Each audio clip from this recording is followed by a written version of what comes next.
Hai, to you who is watching this video. Video ini gue bikin karena pengen sharing mengenai absinthe. Minuman yang dulu sempat di-ban di seluruh dunia. Minuman yang dulu dianggap sangat berbahaya. Minuman yang dulu katanya bisa buat orang berhalusinasi. Dan katanya karena kandungan alkoholnya terlalu tinggi. Bener nggak ya? By the way, video ini cuma buat yang udah 21 tahun ke atas ya. Buat lo yang belum 21 tahun ke atas, coba ngiter-ngiter dulu aja di YouTube, nonton dulu segala macam video yang lain, sampai nanti lo udah ulang tahun yang ke-21. Barulah lo balik lagi ke sini buat nonton tentang absinthe. Oke? See you. Oh iya, kalau lo pengen tahu tentang suatu minuman yang harga per botolnya itu bisa sampai dengan 1,5 juta dolar Amerika, tunggu sampai akhir video ya. Nanti gue akan share apa minumannya itu. Di video ini gue juga udah siapin subtitle di bawah sini nantinya. Lu bisa langsung nyalain di YouTube-nya lu sendiri. Di subtitle ini bukan cuma apa yang lagi gue omongin seperti sekarang ini, tapi juga nanti kadang ada yang gue masukin suatu update pada saat video udah di-upload. Oke? Jangan lupa nyalain. Sekarang ini juga, oke? Terus di video ini juga gue udah siapin chapter. Jadi kalau misalnya ada dari lu yang pengen langsung menuju ke suatu chapter tertentu, silahkan gunakan chapter-chapter itu. Karena gue sangat nge-value waktunya lu semua di sini. Oke? Go to the chapters that you wanted to watch the most. Gue berusaha supaya lu bisa mendapat semaksimal mungkin dari jenis minuman, history, business insight, tasting review, dan juga cara minumnya. Jadi kalau lu ngerasa video ini sangat bermanfaat, jangan lupa untuk klik like dan subscribe, lalu share video ini ke teman-teman lu yang punya hobi sama dengan kita ya. Oke, back to the drink. Kita mau bahas dulu mengenai absinthe, minuman yang katanya kalau lu minum, lu bisa ngelihat green fairy. Kalau menurut sejarah, absinthe ini pertama kali diperkenalkan di Switzerland di sekitar tahun 1792 oleh seorang dokter asal Prancis. Yang dulunya ini diperkenalkan sebagai eliksir, obat-obatan. Sekali lagi, sama seperti liker lain, akhirnya tetap jadi minuman juga, bukan obat lagi gitu ya. Nah, bahan dasar yang harus ada di absinthe ini adalah wormwood, green anise, and Florence phenol.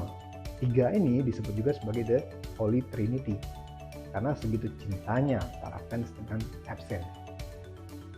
Popularitas absinthe ini cepet banget naiknya. Yang awalnya cuma di Switzerland, dengan cepat itu udah langsung masuk ke France, ke Spain, ke UK, US, Czech Republic, Portugal, and so on. Namun tiba-tiba mulai nih tahun 1859 mulai tuh ada yang nge-ban. Ikutlah yang lain satu persatu. Sampai ada satu kasus yang nge-trigger jadi lebih cepat proses ban ini. Di Swiss ada petani yang ngebunuh semua anggota keluarganya. Terus dia juga coba untuk bunuh diri, tapi gagal. Nah, ditemuin kalau dia itu adalah seorang alkoholik. Terus sebelum kejadian itu sendiri, dia juga minum banyak wine, brandy, dan ada 2 gelas absinthe. Nah, tapi malah yang disalahin itu adalah absinthe yang cuma 2 gelas. Sedangkan yang berapa botol wine dan brandy itu dianggap nggak ada. Dan semua itu tanpa ada lab testing. Bahkan sampai sekarang nggak pernah ada lab yang bisa ngebuktiin kalau absinthe itu beneran bisa bikin kecanduan atau bikin halusinasi. Jadi kalau kita lihat di sini nih, sebenarnya sih pasti ada permainan politik atau premannya gitu. Ada brand minuman mungkin yang ngerasa iri atau marah karena absinthe ini cepet banget disukain oleh banyak orang. Nah, tapi akhirnya di tahun 1990-an mulai lagi ada banyak negara yang nggak nge-ban absinthe, mulai order dan import absinthe dalam jumlah banyak.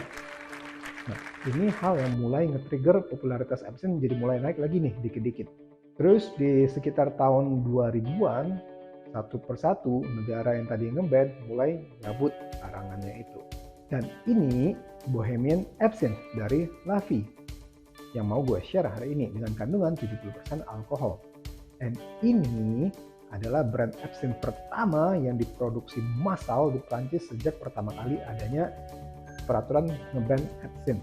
Oke, sekarang kita masuk ke cerita mengenai Laffy. Semuanya ini dimulai oleh George Rowley, an English business owner yang melakukan bisnisnya di bidang importing Czech Republic's beer. Di sini dia sebenarnya udah sukses. Tapi ada suatu ketika dia lagi dicek, terus dia cobain yang namanya absinthe. Pada saat dia cobain, dia benar-benar suka banget dengan si absinthe ini. Terus dia langsung berusaha untuk coba cari tahu mengenai sejarah dari absinthe. Dia pengen tahu lebih banyak mengenai itu. Tapi akhirnya dia ketemu sesuatu yang mengecewakan dia. Ternyata absinthe yang dia cobain bukanlah absinthe dengan resep yang asli. Crowley terus-terusan mencari tahu. Sampai akhirnya dia kenalan dengan seorang absinthe producer. Di sini mereka bercerita banyak, terus walaupun masih belum resep yang asli, tapi sesuatu yang benar-benar mengubah hidupnya dia, bikin dia menjadi suatu pemikiran baru, dia mendapat suatu ide baru, bukan ya? Dimana ternyata si produsen ini dia itu adalah seorang supplier eksklusif untuk John Moore, member suatu band yang terkenal banget di Inggris pada saat itu.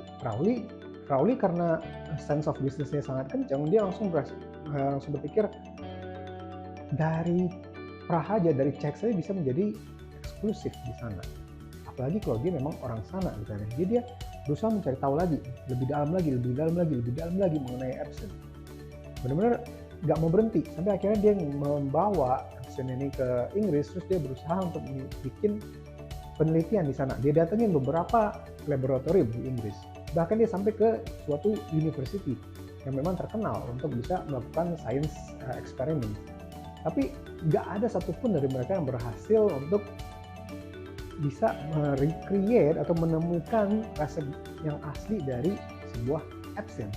Sampai akhirnya nama Mary Claude Delahaye nyampe di kuping Crowley. Delahaye adalah seorang curator, seorang founder dari Musée l'Absinthe, museum untuk absinthe di Paris, Prancis.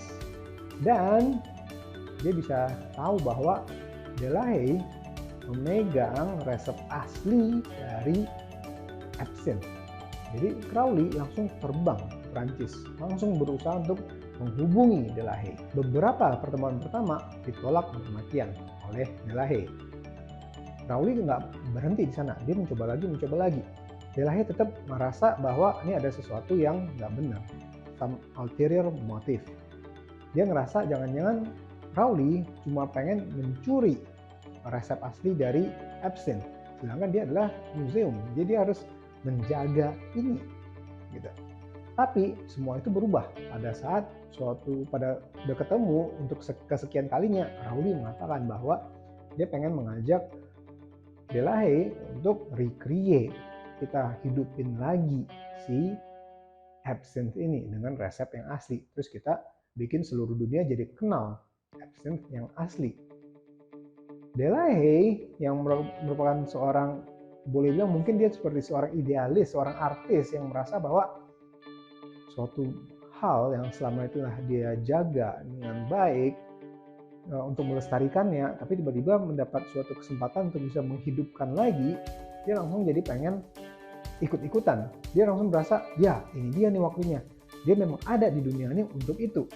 Jadi dia membuat suatu kesepakatan dengan Crowley bahwa oke, dia akan sharing mengenai resep asli dari absinthe. Tapi dengan catatan, semuanya harus diproduksi di Prancis, tempat asal Delahaye.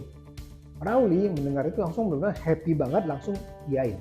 Bukan cuma iyain, Crowley langsung ajak Delahaye pergi ke kantor pajak dan langsung bikin semua jadi legal. Terbentuklah LAVI. Tapi Delahaye menyampaikan, mengklarify bahwa walaupun resepnya semua persis sama, ingredientsnya persis sama, tetapi komposisi, jumlah kandungan wormwood yang ada di absinthe yang sekarang itu udah dikurangkan jauh lebih sedikit, 10 kali lebih sedikit daripada yang asli, karena harus mengikuti aturan dari EU, European Union. Nah, jadi sekarang minumannya udah ada, perusahaannya sudah ada, manufacturingnya udah ada, terus harus gimana lagi? Karena mereka harus selalu ingat, Crowley harus selalu ingat bahwa minuman ini masih di-ban di banyak negara. Crowley udah tahu tentang ini adalah suatu challenge yang harus dia overcome, harus bisa dia lewatin. Untuk itu dia harus melakukan edukasi pada banyak orang. Tapi kalau dia harus melakukan edukasi dengan cara masuk ke TV, masuk ke radio station, diliput oleh majalah, it will take a lot of time and it will take lots of money. Jadi Crowley berpikir tentang suatu strategi yang lebih unik. Banyak minuman-minuman lain yang bahkan nggak menggunakan teknik ini, cara ini. Walaupun kalau dipikir adalah suatu cara yang benar-benar brilliant banget. Crowley berpikiran adalah dia pengen meniru strategi dari obat-obatan. Ya. Kalau kalian lihat di kotak obat-obatan itu pasti akan penuh dengan segala macam informasi, mulai dari komposisinya, cara minumnya, instructionnya, cara penyimpanannya, diproduksi di mana, sudah mendapatkan sertifikat apa saja dari Departemen Kesehatan, dari Indonesia, dari Prancis, dari manapun juga. Jadi Crowley menggunakan strategi yang sama juga. Dia akhirnya membuat suatu booklet yang berisikan tentang sejarah dari absinthe, sejarah dari Laffy, dan juga cara minum dari absinthe. Dan semua itu digabungkan ke dalam satu booklet yang sebanyak 12 halaman. Banyak banget, tapi ini adalah precautionnya dia. Sekarang pabrik sudah ada, brand sudah ada, minuman sudah mulai diproduksi, cara untuk marketing, cara edukasi udah ada, jadi semua udah berjalan dengan lancar. Bahkan suatu keajaiban lagi terjadi. Pada saat batch pertama dari absinthe-nya jadi dan akan dikirimkan ke kantor pusatnya di Inggris dari Prancis, itu kedengeran oleh Johnny Depp. Karena waktu itu Johnny Depp ternyata sedang syuting film di sana, film Sleepy Hollow. Mendengar itu, Johnny Depp langsung menghubungi Laffy dan minta absinthe itu dikirimkan ke tempatnya dia. Bahkan Johnny Depp nggak menunggu lama, dia nggak mau menunggu dikirimkan, dia mengirimkan limousinnya sendiri ke kantor pusatnya Laffy untuk mengambil absinthe-nya dia. Pada saat udah diterima oleh Johnny Depp, awalnya absinthe itu akan digunakan untuk minum-minum bareng dengan teman-temannya over the weekend pada saat dia udah nggak syuting. Nah, tapi pada saat menerima itu si Johnny Depp udah benar-benar excited banget. Sampai akhirnya dia itu nggak bisa nunggu. Dia langsung pada saat itu juga terbang, ninggalin set produksi, bawa minuman itu ketemu temennya, yaitu Hunter S. Thompson. Sebuah karakter yang dulu pernah diperankan sendiri oleh Johnny Depp di film Fear and Loathing in Las Vegas.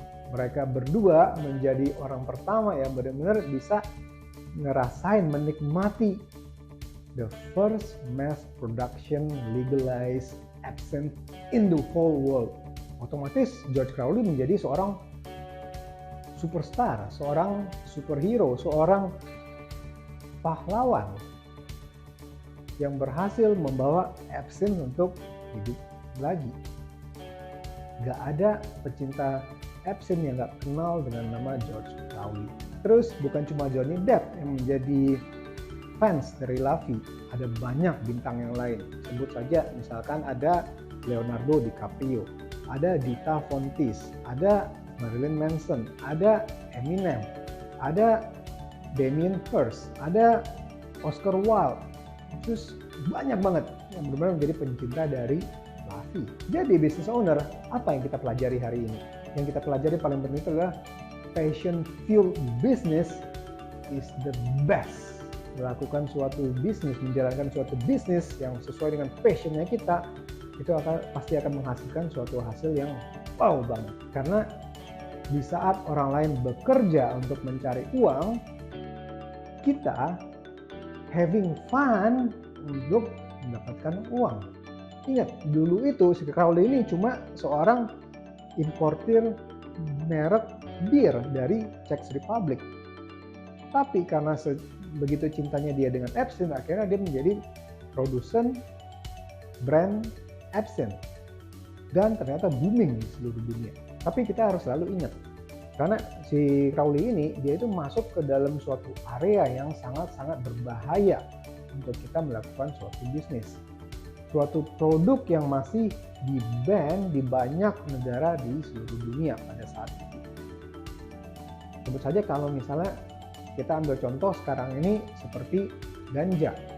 Walaupun ganja itu udah mulai banyak di legalize di banyak negara, di Amerika, di Belanda, di kemarin ini terbaru adalah di Thailand. Tapi kalau kita berpikir bahwa kita akan menjadi seorang pionir, kita pengen menjual ganja pertama kali di Indonesia, oh no. Don't do that. Kalian bakal langsung dihubungin oleh yang berwajib, polisi. Berbeda ceritanya dengan si Crowley ini. Dia tahu dia itu akan melakukan suatu gambling di mana banyak negara yang masih nge-ban produk ini, tapi untungnya di negara dia enggak. Nah, dia melakukan segala macam cara supaya bisa mempopulerkan Epson ini dengan cara yang seperti tadi. Nah, dia menyediakan booklet jadi orang bisa tahu bahwa oh Epson ini dulu di ban-nya kenapa.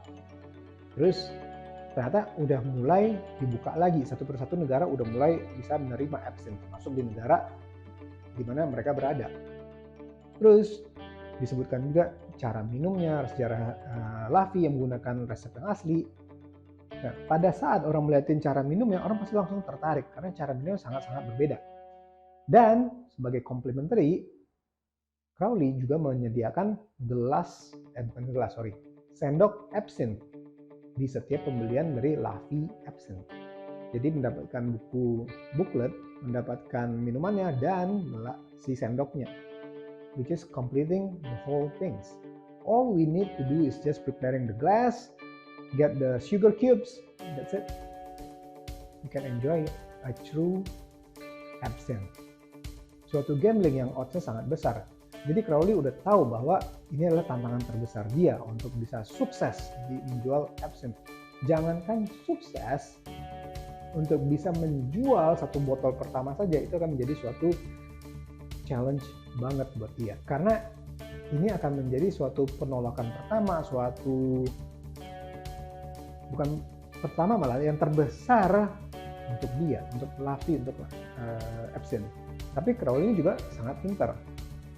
Dia udah tahu di sana inti masalahnya. Jadi apa yang dia harus lakukan? Yang dia harus lakukan adalah dia harus bisa dance with objection. Ya. Dance with objection ini adalah suatu sesi di mana akan lebih efektif nih kalau kita benar-benar face to face. Di mana pada saat si customer melakukan suatu penolakan, suatu komplain, suatu keberatan kepada produk kita, ini adalah saatnya untuk kita memberi suatu kepercayaan kepada customer bahwa produknya kita bukan sejelek seperti yang dia bayangkan.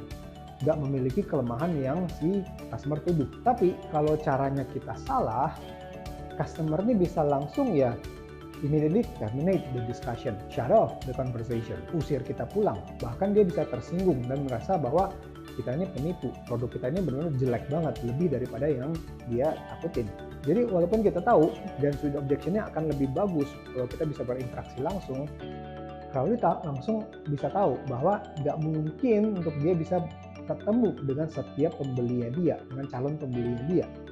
Jadi yang harus dia lakukan adalah menemukan suatu cara untuk dance with objection tanpa harus ada dia, autopilot. Jadi yang dia lakukan adalah menggunakan si booklet yang tadi, 12 halaman itu. Ditambah lagi, di setiap paket pembelian Laffy, itu juga dia siapin satu sendok Absinthe.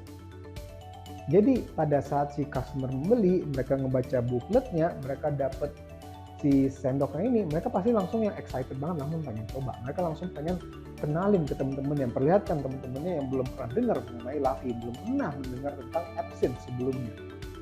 Karena mereka tahu itu akan menjadi sesuatu yang sangat fun. And it worked really well.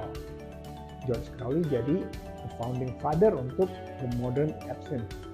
Dia bisa memperkenalkan Absinthe yang tradisional balik lagi ke dunia. Sekarang Absinthe udah diterima hampir di seluruh dunia. Jadi business owners, apa lo udah tahu kelemahan dari produknya lo? Terus apa dance with objection-nya lo? Oke, cukup untuk itu. Sekarang kita langsung masuk ke sesi yang udah kita tunggu-tunggu, yaitu sesi untuk tasting review. Oke? Oke, pertama kita harus tuangin dulu seperti biasa. ya. Nah, segini harusnya cukup lah ya, kita nggak perlu minum banyak. Ingat, kita udah dewasa, we're an adult, we don't drink to get wasted. Okay, we have to drink responsibly. Okay, kalau dari sisi warna, this is green, ya. Warna hijau muda lebih tepatnya. Di sini ya masih sama sih, kelihatan hijau muda juga ya. Nah, kalau lu nonton video gue sebelumnya mengenai sambuca, dimana gue ada sebutin minuman yang menggunakan anis pasti akan berganti warna pada saat nanti kita campur dengan air. Tapi ini beda ya. Ini adalah Bohemian, yang artinya ini adalah dari Czech Republic. Di sini anis yang digunakan itu berbeda. Dia nggak akan merubah warna hijaunya ini menjadi putih. Yang berubah menjadi putih itu adalah French absinthe. Kalau dari wanginya, pertama yang gue bisa cium itu adalah bau licorice, ya, bau obat batuk lah ya. So, ada bau herbal juga.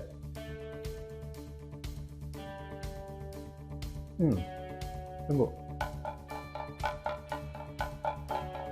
Ini seperti ada bau bumbu masakan kita di Indonesia.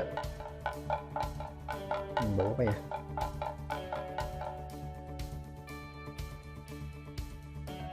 Ini benar-benar ada bau semacam rempah-rempah yang kita gunakan di sini, bumbu masak gitu. Tapi ini gue nggak bisa pinpoint sebenarnya bau apa ya itu ya. But it's really familiar. Gue benar-benar nggak bisa nemuin ini bau apa. Ntar gue akan coba cari tahu, atau kalau misalnya ntar gue bisa keinget, gue akan update di sini gitu ya, di subtitle seperti tadi yang gue udah bilangin ya. Nah, kalau untuk rasa, gue nggak akan langsung minum sekarang ini, karena gue pengen ngeliatin ke kalian gimana caranya untuk minum absinthe properly. Oke, sebelum gue mulai, gue pengen jelasin dulu mengenai si Bohemian absinthe atau dari Czech ini, cara minumnya maksudnya. Nah, cara minum absinthe sebenarnya ada dua cara. Yang pertama adalah gayanya French and traditional. Ini si absinthe-nya, kita gunakan sendok absinthe, taruh gula, tuangin air sampai dissolve si sugar cube-nya, baru kita minum. Tapi kalau misalnya gayanya Bohemian, Czech, gulanya ini akan kita celupin dulu ke dalam absinthe. Nah, itu kita akan bakar. Nah, sudah itu barulah kita tuangin air sedikit sampai dengan sugar cube-nya habis dissolve ya. Oke, karena ini adalah si Bohemian absinthe, jadi gue akan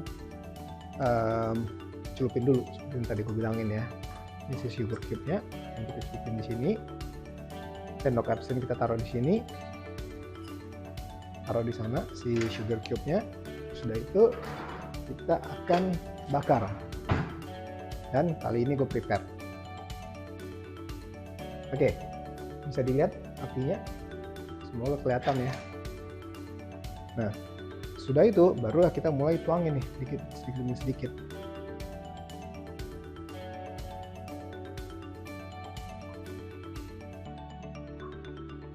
Nah, by the way, kan tadi kalian udah lihat ya si sendok absinthe-nya. Seharusnya itu juga ada yang namanya absinthe glass. Nah, kalau gelas absinthe itu lebih keren lagi. Jadi dia udah ada takaran untuk berapa banyak kita taruh absinthe-nya dan berapa banyak kita harus tuangin airnya. Perbandingannya seharusnya adalah absinthe 1 part dan air putihnya itu sekitar 3 sampai dengan 5 part.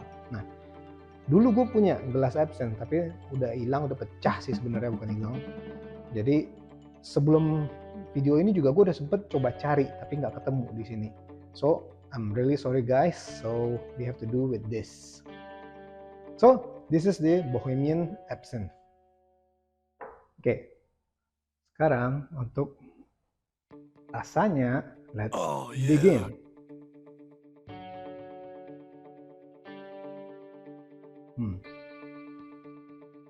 Jadi yang gue rasain tuh bukan cuma licorice, Tapi bahkan juga berasa ada peppermint, mintnya.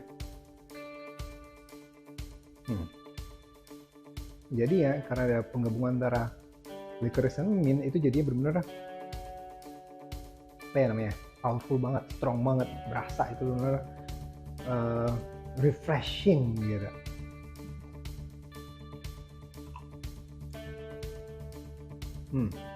Terus juga bisa pick up something spicy, tapi bukan pedas-pedas ya, cuma berasa ada something.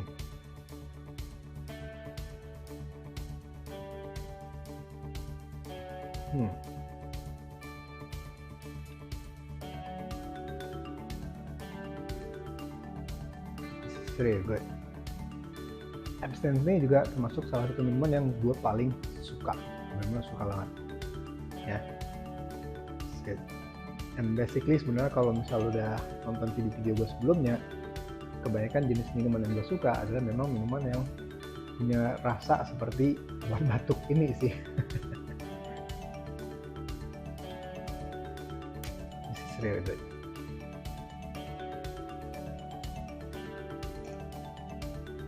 Okay, that's Bohemian Absinthe dari Laffy dengan cara minumnya bakar seperti tadi. Terus apalagi yang gue mau bahas ya,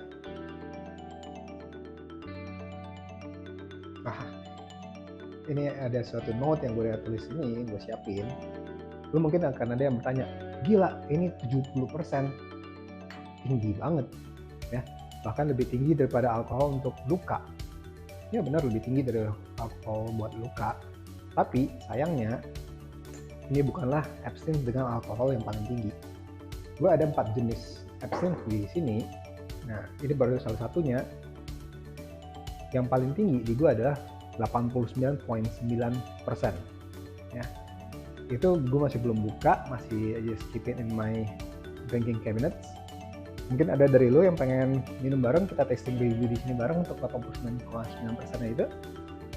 Kalau ada, kontak gue aja, ntar kita bakal coba arrange waktunya, oke? Tadi gue ada janji pengen sharing dulu tentang minuman yang harga per botol bisa sampai dengan $1,5 juta. Itu kalau lo pengen tahu, jangan lupa untuk klik di link video yang akan gue share sesudah ini, oke? Nah, gimana dengan video kali ini? Apa lo suka? Gue jujur akan selalu berusaha untuk melakukan suatu improvement di setiap video yang akan gue bikin. Kalau lo punya suatu ide, be my guest and then send it to me, I'll try to do it accordingly.